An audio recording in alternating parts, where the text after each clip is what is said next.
Question number 8 देखते हैं। आव्यूह दिया हुआ हमारे पास ए का मान दिया हुआ है 1, 5, 6, 7। सत्यापित करना है। सबसे पहला दो क्वेश्चन है। ये पहला क्वेश्चन है ए प्लस ए का परिवर्त एक सममित आव्यूह है। फिर दूसरा क्वेश्चन है ए माइनस ए का परिवर्त एक विषम सममित आव्यूह है। तो हम इसको चेक करने से पहले हम समझ लेते हैं सममित आव्यूह किसको कहते हैं। हम कहते हैं सममित आव्यूह यदि ए बराबर ए का परिवर्त अगर रिजल्ट आ जाता है तब हम कहते हैं उसको सममित आव्यूह।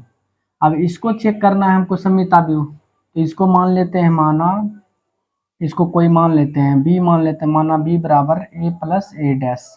हम इसको कुछ मान लेते हैं, इसको बी मान लिए इस पूरे को। अब इसको पहले निकाल लेते हैं।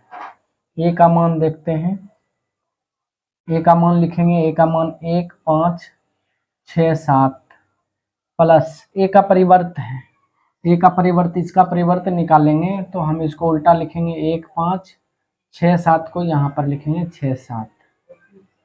अब आगे चले जाते हैं, इसको जोड़ लेना है। जोड़ेंगे तो 1, 1, 2 हो जाएगा, 6, 5, 11, 6, 5, 11, 7, 7, 14। ये आ गया हमारा बी का मान।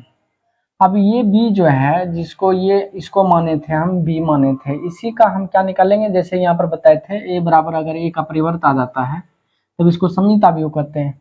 लेकिन यहाँ पर ए तो है नहीं, ये पूरा है हमारे पास, तो इसको इसलिए बी माने थे। इसका परिवर्त निकालेंगे। अब बी का परिवर्त अगर निकाल लिए तो हम समझ जाएंगे कि ये दोनों मान बराबर होता है। अब बी का परिवर्त कैसे निकालेंगे, इसको लिखेंगे, बी का तो मान हम निकाल चुके हैं, ये इसका परिवर्त निकालेंगे। 2, 11 हमारा रो है, इसको कॉलम में लिखेंगे 2, 11, इसको 11, 14 को हम 11 को ऊपर 14 को नीचे लिखेंगे, 11 ऊपर ये 11 को यहाँ पर और इस 14 को नीचे लिखेंगे। तो यहाँ पर फिर हम देखते हैं बी का मान और बी का परिवर्त दोनों का मान सेम आ गया, 2, 11, 11, 14 दोनों सेम आ गया। अर्थात हम बोल सकते हैं b बराबर b डैश। जैसे यहाँ पर बताए थे सममित आव्यूह के लिए a बराबर a का परिवर्त होना चाहिए, यहाँ पर आ गया हमारा b बराबर b का परिवर्त आ गया रिजल्ट। इसलिए हम बता सकते हैं a प्लस a डैश एक सममित आव्यूह है, सममित आव्यूह है। अब अगला क्वेश्चन देखते हैं। इसको सिद्ध करना है विषम सममित आव्यूह। इसको सिद्ध करने के लिए विषम सममित को पहले समझ लेते हैं। विषम सममित है माइनस ए बराबर ए का परिवर्त, ये इसके बराबर आ जाता है तब हम इसको कहते हैं विषम सममित आव्यूह। तो यहाँ पर सबसे पहले एक जो हमारे पास क्वेश्चन है इसको फिर मान लेते हैं, कुछ मान लेते हैं, कोई आव्यूह सी मान लेते हैं, सी बराबर ए माइनस ए का डैश, ए का परिवर्त, ये मान लिए, इस पूरे को हम सी मान लिए।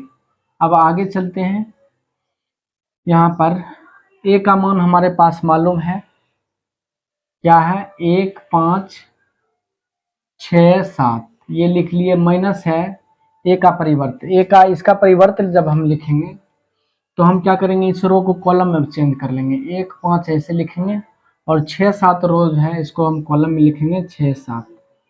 अब इसमें ब्रैकेट है, ब्रैकेट डाल देना है। इसको घटा लेते हैं, घटाएंगे, 1 में से 1 घटेगा 0, 5 में से 6 घटेगा -1, 6 में से 5 घटेगा 1, 7 में से 7 घटेगा 0।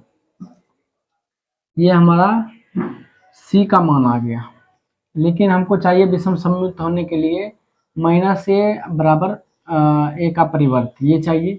तो माइनस सी निकालेंगे सबसे पहले। तो माइनस सी, सी का मान तो हम निकाल रखे हैं यहाँ पर माइनस, और सी का मान 0, -1, 1 है, फिर 1 0 है।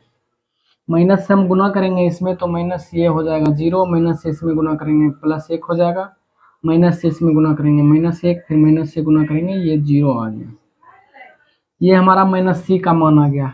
अब एक और निकालना है ए का परिवर्त, यानी सी माने हैं उसको हम परिवर्त निकालेंगे, सी का परिवर्त। चलो सी का परिवर्त कैसे निकालेंगे, सी का मान हमारे पास ये है, इसका परिवर्त कैसे निकालेंगे, ये रो है इसको कॉलम में लिखेंगे 0, -1, फिर इस रो को कॉलम में लिखेंगे 1, 0, ये आ गया। अब विषम सममित आव्यूह चेक करने के लिए हम बताए हैं कि माइनस ए और ए का परिवर्त दोनों का मान यदि बराबर है तब हमारा रिजल्ट जो होता है वो विषम सममित आव्यूह कहलाता है। यहाँ पर हम देखते हैं, अर्थात लिख सकते हैं माइनस सी बराबर सी डैश, क्योंकि इसका मान और इसका मान दोनों का मान सेम आया, माइनस सी बराबर सी का परिवर्त।